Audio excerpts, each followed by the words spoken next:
So now if you similarly want to assign x direction, now if you see here x2 is to be assigned, x2 should be orthonormal to z1 and z2. So both of these are pointing inside, as we have already seen for assigning the origin. So if these are two parallel, z1 and z2 are parallel, so if you want to assign x, then what we have to do is we have to take x normal to the z2 and we have to take it away from the z1. So previous axis should be avoided, or it should be away from the previous axis. So this will give you the x2 direction. Similarly, if you club the right hand thumb rule for the right-handed right-handed coordinate system, so curling your fingers from z to x will give you the y direction. So this is your y2, right? Now if you similarly assign the third coordinate frame, it will appear same in this fashion. z3 will point inside as per the joint axis, and you have the x as your x3 as your next set of axis, and y will point in this direction.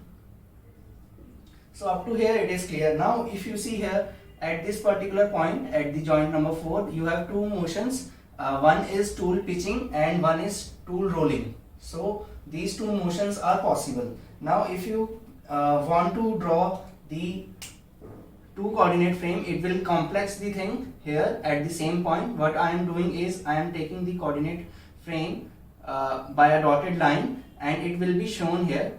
That means two motions are possible here, right? So now if you see, the joint axis for this particular rolling is towards the right hand side. So I will just assign the z axis towards the right as a joint axis, so z4. And if you see, now we have to assign the origin, but origin is common. As you can see, this is the common point at which both the motions are occurring. So this will be same, the origin will be same for coordinate frame 3 and coordinate number 4. So if you see, now we have to assign the x-axis. X-axis will be orthonormal to both z3 and z4. So z3 is pointing inside, z4 is pointing towards side. So orthonormal to this will be in the upward direction, that is x4, right? So 90 degrees to z4 and 90 degrees to z3. Now you have to assign the y-axis. So curling your fingers from z to x, and this will give you the y direction. Thumb will give you the y direction. So y direction will be pointing outside the board. So now if you see here, this is your tool, and if you see, the tool is approaching in this direction. Okay? So tool is approaching in this direction. So anything you want to grip, you will approach in this direction. So this particular direction of the tool is going to be the z. Okay? So this is the final coordinate frame that we are going to assign, and you can see this will be the z axis for the tool.